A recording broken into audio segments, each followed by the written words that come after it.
2010-yil birga umrada bo'lganmiz bu hojiona bilan. Nima qo'yib beray? Mana kompot bor, mana sokli bor, mana muzdek ichimliklar bor yoki choy qo'yaymi desam, yo'q bolam, men muzdek ichmayman dedilar.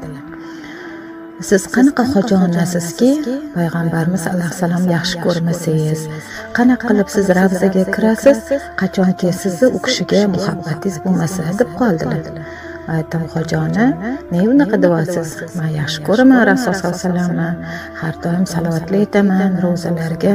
Qanaqa bir to'polonlar bilan qanaqa bo'lsa ham kiraman deb muhabbatim bor meni desam, yo'q ekan deydi. Nega unaqa deyapsiz desam, nimaga muzdek ichyapsiz deydilar. Axir payg'ambarimiz alayhissalom muzdek ichishdan qaytarganlar deydilar. Masalan, bankada bir narsani yopmoqchisiz, qizdirib sterilizatsiya qilib qo'yibsiz-da, unga endi siz bir muzdek suvni sachrab ketdi, chirs etib haligi banka sinadi deydilar.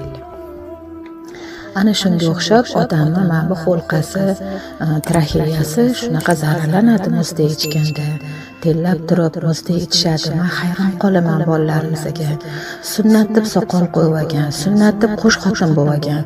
Lekin asl ularning qalbida Rasulullohga muhabbat yo'q. Ular muzdek yog' solingan, muzdek qo'llarni butilkasi bilan ko'tarib ichishadi deydilar. Men hayron qolaman bolalarimizga deydilar. Ayollarimiz ham shunaqa. Payg'ambarimiz sollallohu alayhi vasallam qaynoq ichishdan ham qaytarganlar deydilar.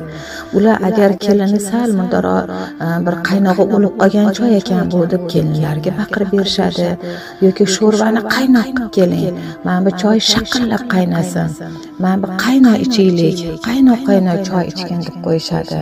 Lekin mana men yoshim 85 ga kirdi, hali hech qachon hayotimda bitta sunnatni tiriltirmasdan o'tkazgan kunim bo'lmagan deydilar.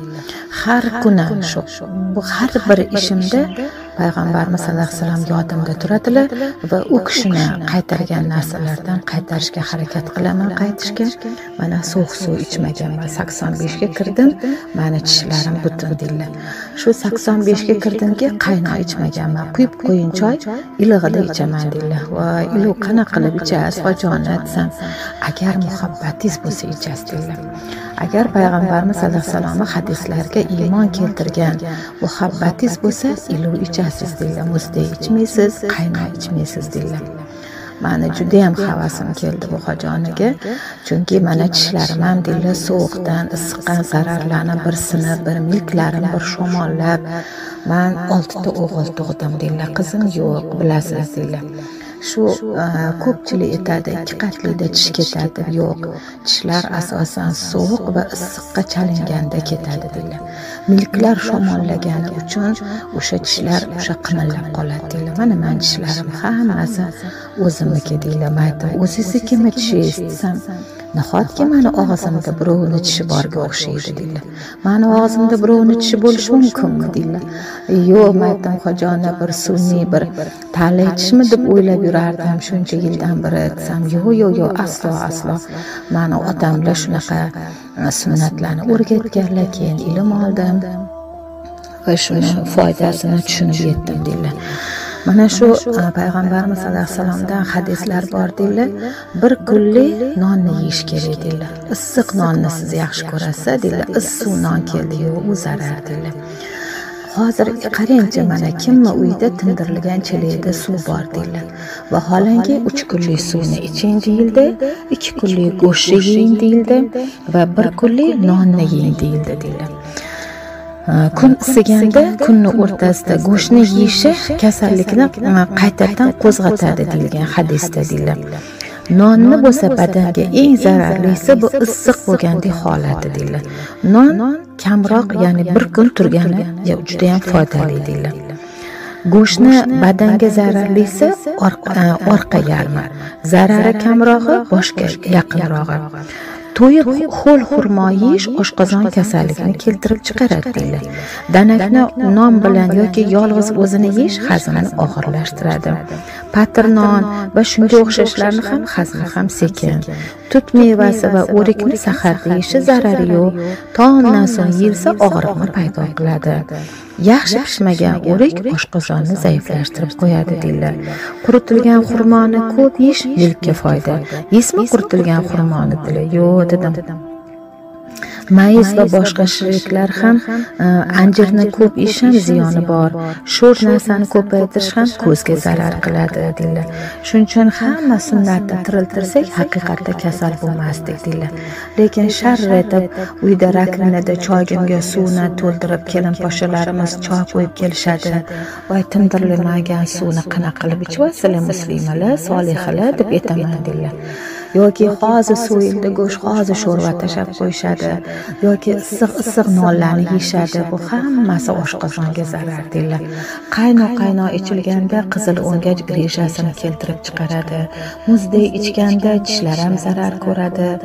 Bu bronxitlar, bu oshqozon osti bezini shamollab, pankreatitlar hammasi mana shu muzday ichgandan bo'ladi. Biz noto'g'ri ovqatlanamiz. Haqiqatda prezidentimiz aytganlaridek hozir deydilar, biz noto'g'ri ovqatlanamiz. Agar qaniydi hamma ummat payg'ambarimiz alayhissalomning sunnatlariga ko'ra ovqatlanganda edi deydilar. Mana hozir aytyaptilar prezidentimiz har bir nuroniy jamg'armasi tomonidan tashkil etilsinki, o'sha ovqatdan keyin bir aylanib sayr qilib keyin kirilsa deydilar. Haqiqatdan uxlamoqchi bo'lgan odam qorni to'q bo'lsa, sunnatga muvofiq birinchi o'ng tomoni bilan yotishi lozim bo'ladi. So'ng chap tomonga burilsin, chunki bu hol taomni hazm bo'lishini osonlashtiradi deydilar. Ammo oshqozon to'la holda uxlash qalbni qattiq qiladi. Nabiy sollallohu alayhi vasallam taomlarni namoz bilan parchalanglar, u bilan uxlamanglar, aks holda qalblaring qattiqlashadi deganlar deydilar. Kishi uzrsiz qorni bilan yotishi durust emas. Nabiy sollallohu alayhi vasallam bir kishini qorni bilan yotganini ko'rib, uni turtdilar. Bunday yotma, chunki bu yotishdan Alloh g'azablanadi dedilar.